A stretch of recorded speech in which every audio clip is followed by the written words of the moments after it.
Today we're going to start to talk about sauces.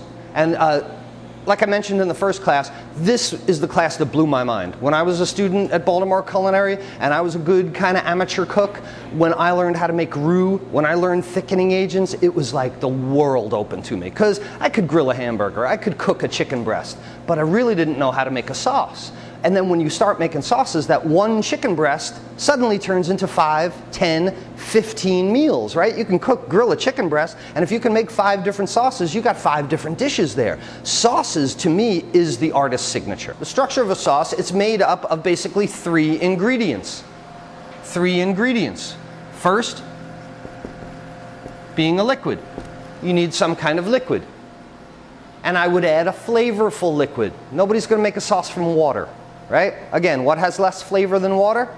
Nothing. Nothing has less flavor than water. So you wouldn't make a sauce from water, you would make it from chicken broth, fish stock, something along those lines, a flavorful liquid. This gives the body of the sauce. Or the overall flavor too. Chicken stock, gonna taste like a chicken sauce. Fish stock, gonna taste like a fish sauce. The second thing you need for this liquid is a thickening agent. Excuse me,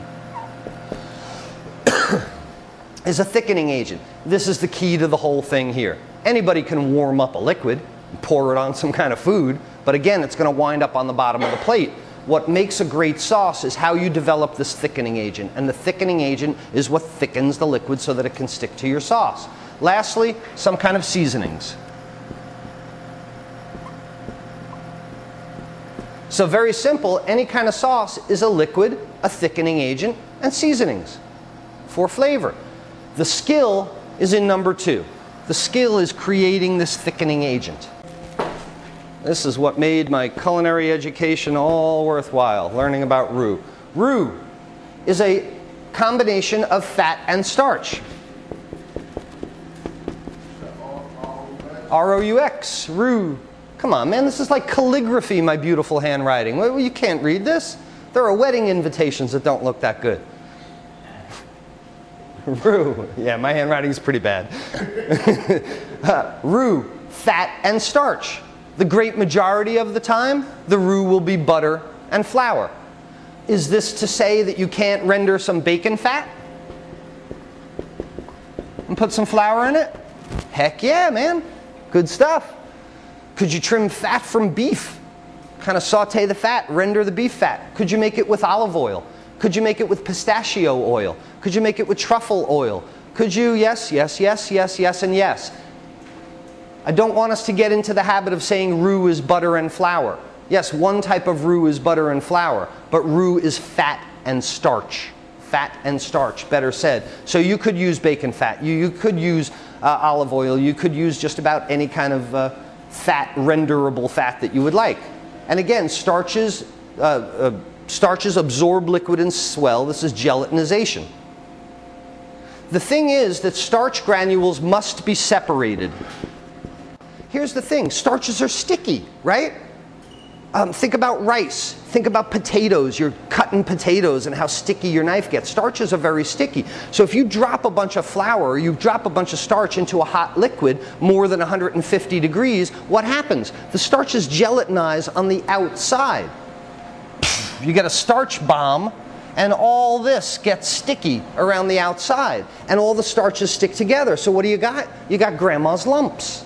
That's how you get lumps in your sauces, because the starch gelatinizes on the outside of a group of starches, doesn't let anybody else in. It's kind of like a gummy candy or something, right? Once it's gummy on the outside, it's going to be gummy all throughout.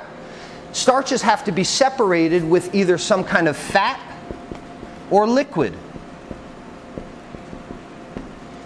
And what a fat liaison does with starch, melted butter in the pan, add the flour, cook it through, the starch acts as a liaison and lines all the starch molecules up.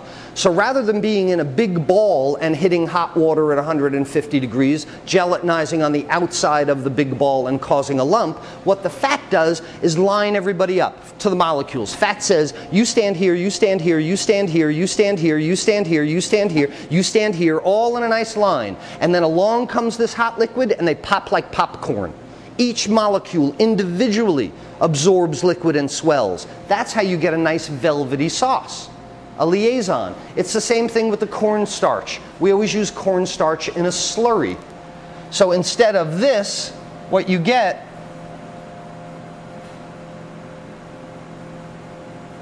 something more like that. You get this long chain of starch molecules. So along comes the liquid, pop, pop, absorb, absorb, absorb, thicken, absorb, thicken, get bigger and bigger and bigger and bigger as they swell, as they absorb liquid, and that's what gives you a nice velvety sauce rather than plop.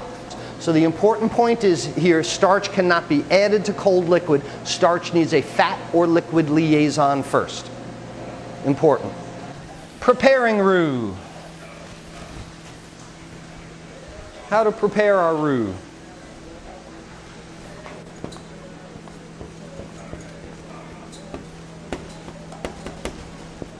The roux must be cooked.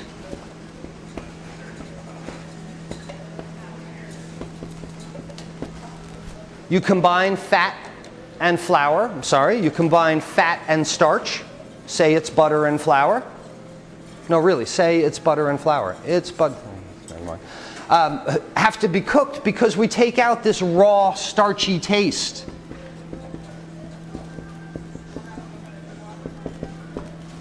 This is probably the most important step in making roux, and the biggest mistake people make. They combine the butter and the flour, and once they get a little paste, hey, they're done.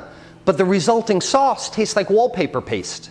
The resulting sauce is so floury and so pasty because you didn't cook out this raw, starchy taste. And what we're doing is cooking out the proteins.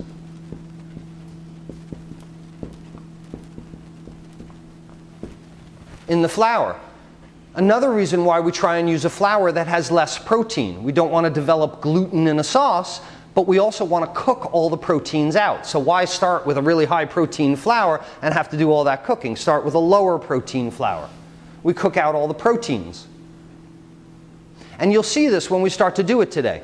You'll see it start to bubble. You'll see it go from a yellow color to a white color, and you'll start to smell this very nutty smell. As soon as you smell the nutty smell of the flour, that's when we know our proteins are being cooked out. That's where you get a sauce that tastes like the liquids and the seasonings rather than a sauce that tastes like the flour that we're making it with.